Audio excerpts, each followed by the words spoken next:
Before I begin this story, if you've ever been the independent child, the strong one, or the person always told, "You're fine, you'll manage, you might see yourself in this," don't forget to follow the channel or save this story to keep reading. Because sometimes the hardest things to say are the ones we need to hear most. Is $2,000 a month enough, Anna?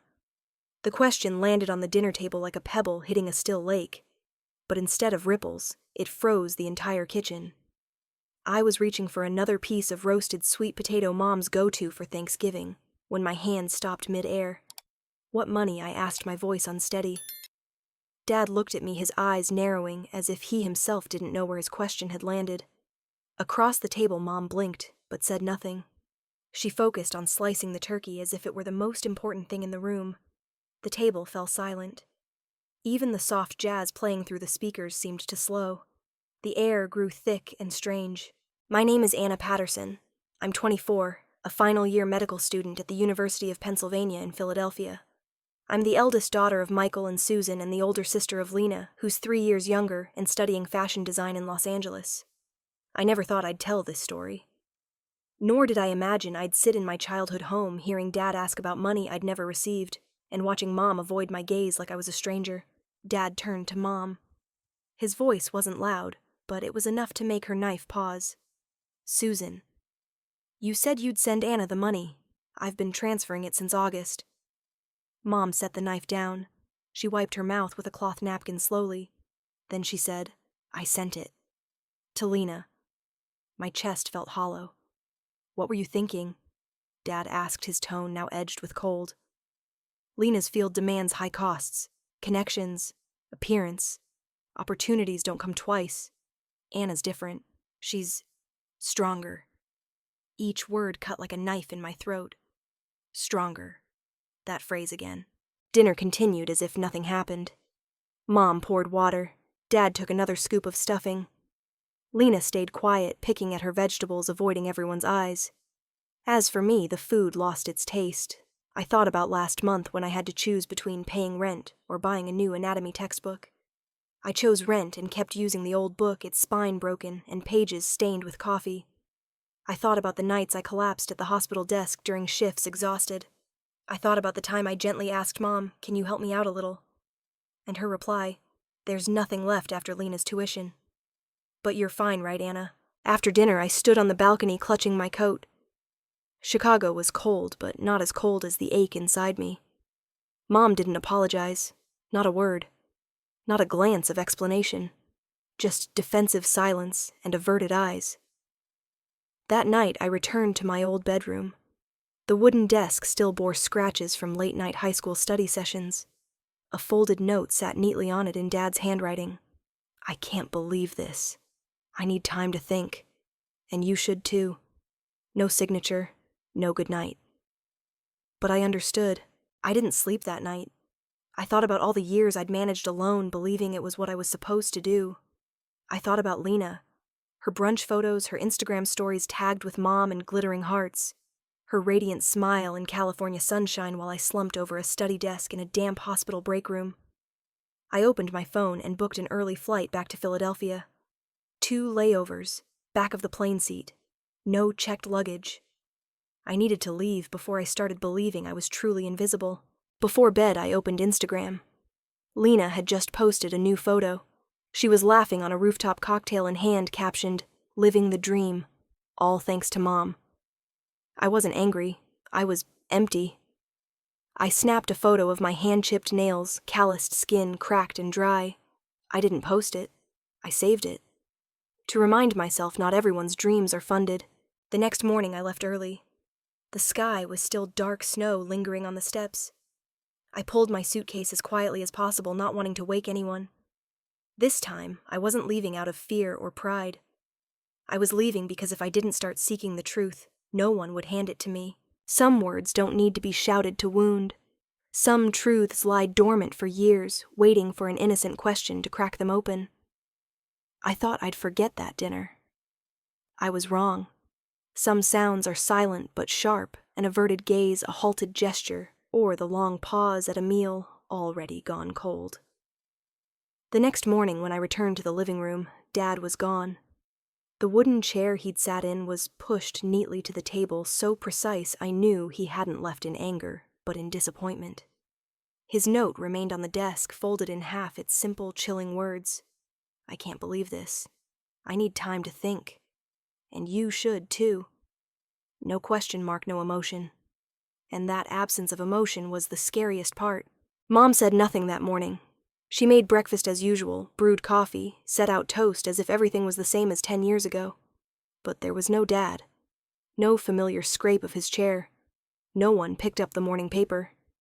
Everything was unnervingly quiet. I didn't eat. I just watched Mom wash dishes.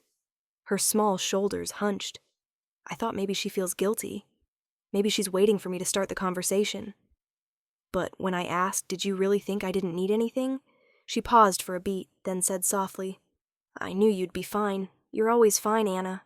I never fully grasped the weight of compliments. When people called me capable, resilient, no need to worry. I thought it was something to be proud of. Until those compliments became an excuse for being overlooked. That afternoon, I sat alone in my room staring out the window. Snow fell lightly. Lena texted not much, just a photo of new boots and a heart sticker. I replied, "Mom took all the money Dad sent me and gave it to you. Did you know she left me on red for over an hour? Then I thought they agreed on it. I didn't know you got nothing. No apology. No follow-up." I closed the phone. That evening, Mom and I avoided each other like two people living in the same house, but no longer speaking the same language. She cooked, cleaned, and asked, "Do you want more soup?" I didn't answer. I wasn't hungry. Or rather, I no longer knew what I wanted. The next day, while washing dishes, Mom suddenly asked, "Are you angry with me?" I looked at her. Not with blame, but in search of truth. "I'm not angry. I'm tired." She sat down. For the first time in days, she looked me in the eye. "I didn't do it because I don't love you. I just thought Lena needed me more." I didn't reply right away.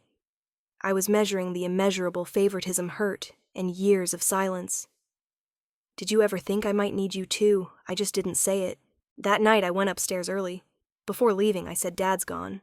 But if you don't look at this, I might be next.'" I didn't turn to see her expression. I didn't dare. That night, I got a text from Dad. "I'm at Uncle Phil's. Just so you know, I won't let this slide." I wanted to ask, "Did you know Mom gave all the money to Lena?" But I didn't dare. I was afraid of the answer. The next afternoon, Lena called. Her voice was soft but not detached. "Are you mad at me?" I replied. "I'm not mad. I'm tired of pretending everything's fine." She was quiet for a few seconds, then said, "I think I never understood. Mom always said you were capable, that you didn't need anything. And I was always defended. Maybe I believed it because I wanted to. I didn't know how to respond." That evening, I saw Mom sitting alone in the living room, tracing an old photo. It was our family at the beach when I was 10. Lena was still a toddler in her arms. I remembered being the one who took that photo. Mom looked up at me. Her eyes were red. "Back then, I thought you were so grown up. I forgot you were just a kid, too." I sat across from her. I didn't say anything, but I knew it was the first time she'd spoken from her heart. The next morning, I packed up. I was returning to Philadelphia. Before leaving, I left a note on Mom's table. "I don't need you to be perfect. I just need you to see that I'm a daughter learning to grow up, not a machine that always manages." I pulled my suitcase down the steps. Snow fell again, but this time I didn't feel cold.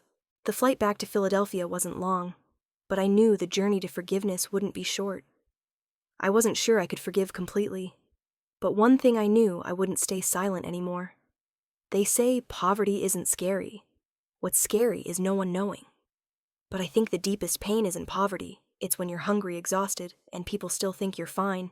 In early fall, as leaves began to turn, I found myself slipping into an endless cycle of scarcity. I worked 3 jobs: mornings interning at the hospital, afternoons tutoring underclassmen, and evenings serving at a bar near campus. My schedule was a dense grid with no empty slots. Every day started with an alarm at 6 Neuro a.m. and ended at 2 Muro a.m. I stopped trying to track how long it had been since I'd eaten a proper meal. Breakfast was black coffee, lunch, a protein bar bought in bulk. Dinner, if I was lucky, was instant noodles. My shoes were so worn I had to stitch the soles to keep them from flapping in the rain. Some days I felt like a whirlwind slowing to a halt. To cover rent, utilities, and printing costs, I crossed off another dream each month. One Friday night, while working a late shift at the bar, I was carrying a tray of drinks past the DJ booth when my vision blurred. I tried to steady myself, but my legs gave out. I remember stopping someone calling my name, the music slowing like a movie scene. Then I collapsed. When I woke, I was in a sterile white room, neon lights flickering, an IV drip taped to my hand.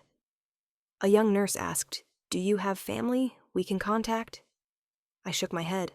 My phone only had Mom's number, and I knew she wouldn't pick up. 2 days later, as I propped myself up, the door creaked open. It was Callum, a classmate from my lab group. He placed a bag on the table, brought a box of baked ziti, and a bottle of lemonade. "I didn't know where you were. Just heard you passed out at the bar." I took a bite of the bread, letting it melt on my tongue. It was warm, soft, real. I had to stop myself from crying over a piece of hot bread. I used to think care had to be grand. But sometimes it's just someone leaving food by your IV drip. That night, Callum didn't say much. He just sat quietly. As I fell asleep, he left a note. "Everyone's allowed to not be okay. Don't destroy yourself just to prove you're strong." Back in my attic apartment, the fridge still hummed and the clock ticked every second. But I knew even just a little that someone had seen me. When you've lived on coffee and noodles, you count days by what's left in the pantry. But when you start receiving care, you also start asking, why are the closest people to me silent? I read somewhere social media is a stage where people wear masks of joy and call it truth. I don't mind the sparkle. But when you see your sister living like a fairy tale while you're wasting away in a hospital, every filter feels like salt in a wound. After Thanksgiving back in Philadelphia, everything was the same. My noisy apartment, the humming fridge, the stained window. But I started seeing things in a different light. I opened Instagram. The first story, Lena at a rooftop brunch in Los Angeles, golden sunlight streaming through glass. I zoomed in. Her dress had a Dior tag. The cocktail glass was gold-rimmed. Caption, "No better way to start the day. Thanks, Mom." My heart didn't ache sharply, it just tightened. I opened my banking app. Balance, $87,000, 54 hours.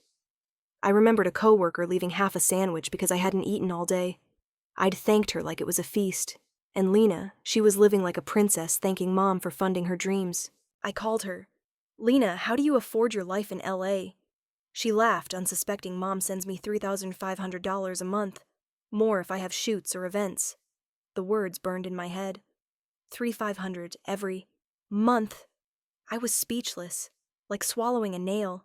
Lena still cheerful. "You okay? I didn't think Mom wasn't helping you. I cut her off. "I don't need an apology. You're not at fault."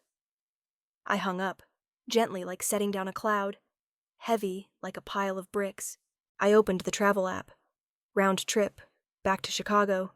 2 layovers, back row seat. Carry on only. I knew I wouldn't get easy answers, but if I didn't face the truth, I'd forever live a life I didn't choose. I returned to Chicago on a cheap flight with 2 layovers exhausted. But a deeper fatigue weighed heavier, the exhaustion of watching your family crumble, powerless to stop it. That afternoon, the house was silent as a closed library. Only the smell of basil soup and the ticking wall clock remained. Dad was in his study, hand on the mouse, the screen open to the online banking portal. I stood at the door. "What are you doing?" He didn't stop. "Checking the trust fund. Yours and Lena's." 5 minutes later, he said quietly, $250,000 transferred to Lena. I couldn't breathe. When did Mom transfer it since August? Bit by bit. Very methodical. I was stunned. Our family had a shared fund meant to support us equally. Someone had changed the rules. Dad went to the kitchen. He faced Mom directly. "What did you do with the trust fund?" She set the knife down beside the cutting board slowly. "I transferred it to Lena. She needs a solid start. Fashion is expensive, and Anna, she's strong. She always manages." The silence in the room turned icy. Dad placed a note on the table. "I can't believe this. I need time to think. And you should too." That night, he left. Mom didn't cry. She didn't apologize. She only said softly, "I did this because Lena needed it more. I trusted you'd be fine." I stayed silent. For the first time, silence hurt more than words. The next morning, Lena called. Her voice trembled. I heard Mom's only giving me $1,000 next month. What's going on? I replied. It's time everyone managed a little, even you. Days later, Mom didn't bring it up. Dad didn't return. I lived in a suffocating space. I knew this wasn't the end. I thought great pain only reminds us that some things must be faced, especially when they're from someone you love most, especially when they've never apologized. I'd thought silence was the gentlest part of a family story, that it was just a way to avoid conflict. I was wrong. Silence among people who once felt safe looking at each other over dinner becomes as deep as a blade, and as cold as stone. Dad moved out. He stayed with an old colleague. When I was little, that friend used to take Dad fishing or teach him photography. Now they lived quietly in a simple apartment. Dad didn't come home. He didn't say much. But one thing changed. He called me every week. How's class wearing a coat? Is that clock in your photo still ticking? At first, I answered curtly. Later, I opened up. He asked what I needed. For the first time in years, he asked clearly. I was unexpectedly choked up. Meanwhile, the house of 3 was down to one mom. She moved through the house like a shadow. Every door creak startled her, but it was just the tree's shadow by the window. She cooked full meals as before, but no one sat down. She stored leftovers in plastic containers. In the fridge, the food grew cold, waiting for someone to claim it. I texted to check in. She didn't reply, or maybe she didn't want to send the wrong words. One evening, she called Lena. The phone rang once. No answer. Twice. Thrice. Then voicemail. Hi, this is Lena. Leave a message. Mom leaned back in the kitchen chair, phone in hand, staring into the distance. The house became a blank stage. No one spoke. No one answered. But that silence was like a wall of nails piercing each heart. I realized silence could kill what was left. Love, what memories, trust. But if you listen, it can also pose a big question. Who will be the first to start again? And it wasn't Mom or Dad. It was Lena. With a single text. You don't have to forgive me, but I want to start over, if you'll let me. I got that text on a rainy Tuesday afternoon in Philadelphia, when the spring trees outside my dorm hadn't yet budded. The message was just 2 lines, but enough to tighten my chest. You don't have to forgive me. I just want to start over, if you'll let me. Above it, a bank notification, $500 deposited. Half my brain wanted to suspect a mistake. The other half knew no one accidentally sends $500 to someone they haven't spoken to in months, someone once at the center of painful favoritism. I sat quietly in my room, the desk lamp casting a faint yellow glow. My gaze froze on the screen. I didn't know whether to reply or stay silent. The pain in my heart felt reignited, but also softened by an apology from someone I thought would stay quiet forever. Lena had changed. I saw it in her recent posts. No more check-ins at fancy brunches or brand showrooms. Instead, she shared moments of cutting fabric sewing beads, working at a less glamorous but more real fashion boutique. She smiled with coworkers holding scraps of fabric like treasures. I watched as an outsider, yet as someone who knew what it was to struggle and choose yourself again. I didn't reply to Lena. Instead, I left my chair, opened the curtains wide for the first time in months, and let the sky pour in. And I cried. I didn't know why exactly. Only that it was the feeling of being seen, even if just by a small number on a screen. The next morning, I got a photo of Lena's smiling face with a text my boss at the boutique yelled when I sewed a sleeve backward. I'm learning from scratch. Here's my first piece for you to see. In the photo, a denim jacket with hand-stitched flowers, messy, but warm. I replied, I'm looking. That night, I pulled out my old medical textbook, the folded page from last year when I couldn't afford a new one. Tucked inside was a handwritten note from Lena. I know I was favored. Mom always said you were strong enough. I hated that. It was how I could feel okay taking everything. I'm sorry for staying silent. A few lines, but they erased a mountain of conflict. I closed the book, looked out the window. The fog was lifting. A text came at noon on a spring day as I left a surgery lecture. The smell of medical masks lingered, my hands still sweaty with alcohol. Mom fainted at the supermarket. Panic attack. Now in Ward C. Jackson Hospital. I'm coming, but can you go first, Sender Lena? I didn't hesitate. Within 20 minutes, I was on a bus speeding west on the highway. Despite the sunny warmth, a storm brewed inside me. At Ward C, I found Lena curled up on a green plastic chair. Her face was pale, far from the vibrant, stylish sister on social media. When she saw me, she stood so fast she nearly fell. "You're here!" They're moving Mom to general care. Low blood pressure, low blood sugar. She's exhausted. Lena spoke, wiping her eyes. I went in first. Mom lay on the bed, an IV in her arm. No makeup, hair disheveled. She looked smaller, unlike the poised figure from last Thanksgiving. I sat by her bed. The ache wasn't from blame or anger. It was a cold, silent fear. Scarier than rage. Mom woke at 10 p.m. I was adjusting her blanket when I heard her gasp. She looked at me. Her eyes glistened, maybe with tears. Her first words weren't an apology. "I don't deserve you being so kind." I held her hand. Healing didn't need grand gestures, just the sense that pain could dissolve. Everyone messes up. I've wanted forgiveness, too. We didn't say more. That night she slept soundly, her hand still in mine. The next day when Lena took over, she looked at me hesitantly. I was scared you wouldn't come." I didn't reply with words, just a small nod. A tiny gesture, but like a door reopening. When Mom was discharged days later, I pushed her wheelchair to the parking lot. In the car, no music, no shouted questions. Just comfortable silence is enough for each of us to hear ourselves.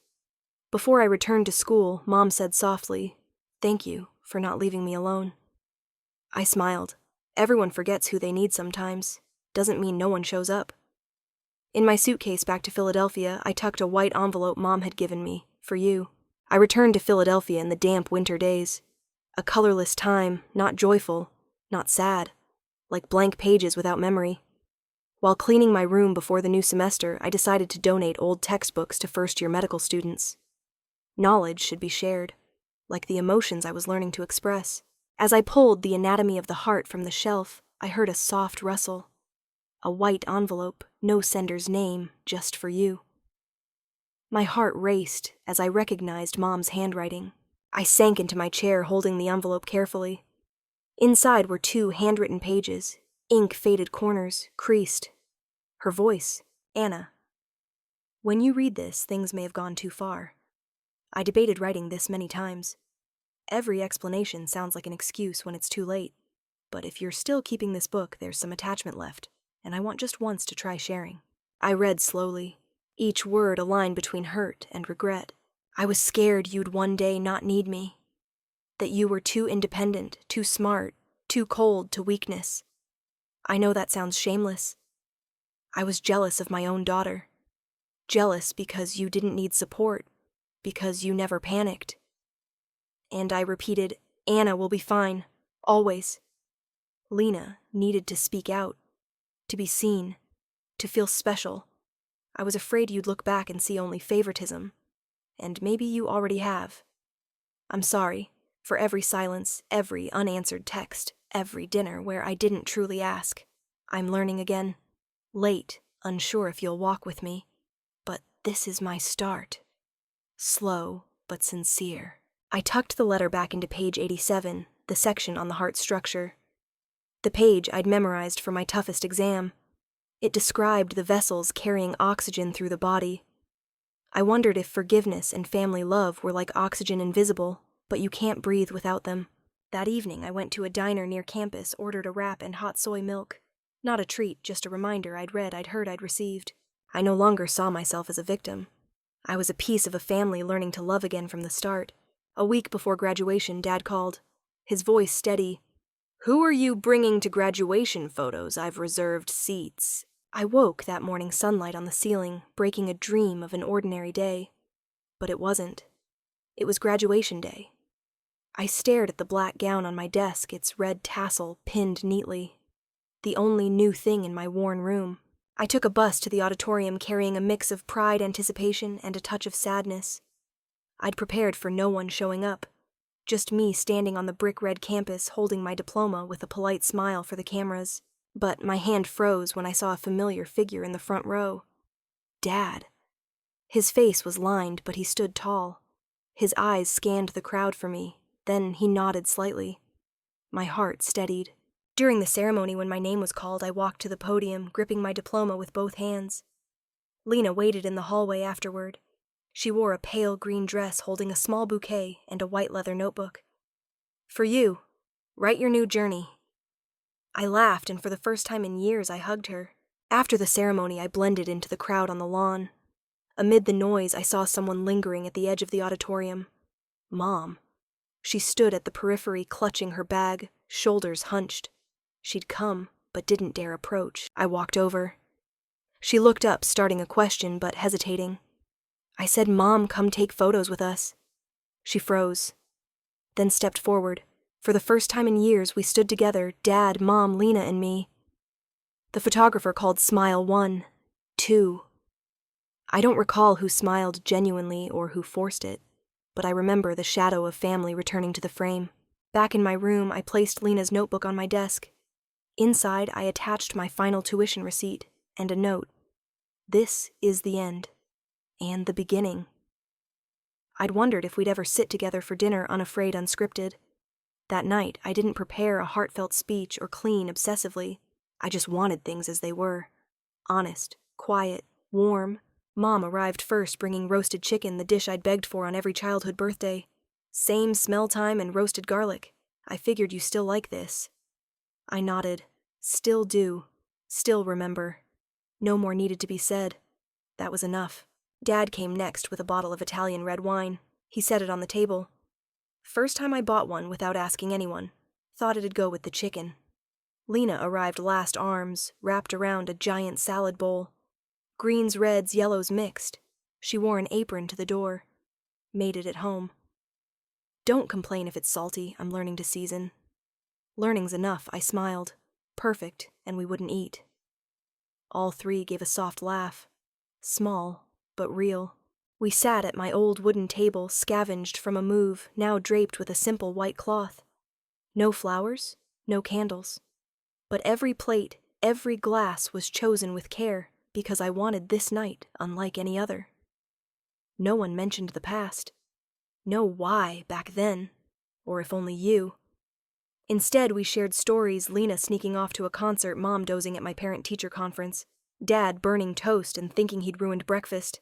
We laughed. Not forced, not staged.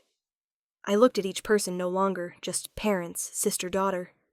4 people who'd stumbled, hurt each other, but were trying to sit here chewing salty salad and sipping red wine. After dinner, Lena helped me clean. As I washed dishes, she dried. The air between us was no longer heavy. "I don't know if I deserve this," she said, "but I know I want it. Want what? To keep going. Not be cast out. Not just the one who messed up." I set a plate in the sink. "You were never cast out.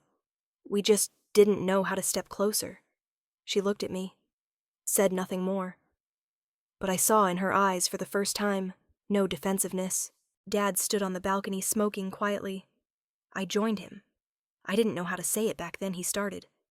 "Just saw you hurting and didn't dare step in. You're stepping in now." Too late, I shook my head. There's no golden hour for truth, as long as we don't turn away. He nodded, stubbed out his cigarette, and went inside where Mom was folding napkins, Lena setting out dessert. I stood in my small living room, looking around, feeling for the first time in ages this was home. Not the apartment. The people in it. Love doesn't need to be perfect. It doesn't need performance. Just truth. After dinner, I opened the white notebook Lena gave me at graduation. On the first page, I wrote, "No one's perfect. But everyone can choose to stay. And some meals, they don't heal everything, but they're enough to start again. Some letters are never sent, but arrive just in time." I found that letter one winter morning, rummaging through an old drawer for warm socks before an early shift. It was in an ivory envelope, no recipient, just a faint pencil note, "Don't read if you're still angry." And the day Dad left it, I was angry. The envelope had yellowed, the paper inside creased with time. But Dad's handwriting was clear, familiar, slightly slanted, firm, yet hesitant. I sat on my unmade bed, opened it like unlocking a long closed door in my heart. "Anna, I meant to say this long ago, but maybe writing it lets you read it when you're ready. You don't need to prove anything anymore. Not to be exceptional enough for everyone to notice. Not to stay silent to seem mature. not to strain as the great eldest sister. This is yours, love, presence, pride. Not because you're worthier than anyone, because I've finally seen you. Not as the shadow behind your sister's successes. Not as the quiet girl at the dinner table. But you, with all your flaws, strength, and beauty. I'm sorry for being late. If there's still a chance, I want to walk with you, not just as the man who leaves notes, but as a real father. Dad, I read it again and again. For the first time, I didn't cry from hurt, but from relief. A painful truth. For years I lived like I was a test to pass. Got a scholarship, no praise. Graduated, no one came. Worked 3 jobs to survive, just questions. Why not ask for help? I thought perfection would make them see me. But I needed to stop to give them a chance to come closer. I tucked the letter back into the envelope and placed it in my bedside drawer. Not to hide. To remind me real love doesn't demand proof. I poured myself coffee, put on my long coat, slung my backpack over my shoulder, and locked the door. I had an ER shift today, my first since a brief break. Outside was cold, but inside me was a quiet warmth. On the bus, I sat by the window. The city was waking. No one knew today was the day I forgave not just them, but myself, for making myself endure so long, just to prove my worth. At the next stop, a girl about 10 boarded with her mom. She held a handmade card front, reading, "You are seen. You are enough." I smiled faintly. Too perfect a coincidence. At the hospital, I greeted colleagues, donned my white coat, checked the patient list. Everything was as usual, busy, intense, sometimes chaotic. But inside me was a calm I'd never felt before. I was no longer the girl screaming silently. I wasn't striving for someone to turn back. I was part of a family imperfect, but learning to love right. And I'd been seen. That night, I wrote in Lena's white notebook, "I've come far, not to leave them, but to find myself again. I don't need the past, just to keep moving forward." Before bed, I texted Dad. "I read your letter. Thank you for finally seeing me. I see you too as a father learning to be one again. I'm ready to walk together." No immediate reply. But minutes later, "Can we start from here?" I looked at the screen, then turned off my phone. Nothing more needed, because from that moment I knew I was no longer left behind. I was part loved not for perfection, but for being truly me. My story, or perhaps the story of many, isn't about who was right or wrong, but about how we learn to truly see each other again. Sometimes family doesn't break because of grand betrayals, but because of small things silenced for too long. Yet, from those quiet spaces, if we're brave enough to face them, we can find each other again. Not as we were, but better. I share this journey not to stir resentment, but to remind us being seen, being loved rightly, isn't a luxury. And sometimes forgiveness doesn't start with words, but with presence, quiet, but sincere. If you've ever seen yourself in this story, or simply want to walk alongside raw, honest emotions like these, please follow the channel. Share this story because maybe someone out there needs a spark to start again like I once did. See you in the next story. We have more to share with each other.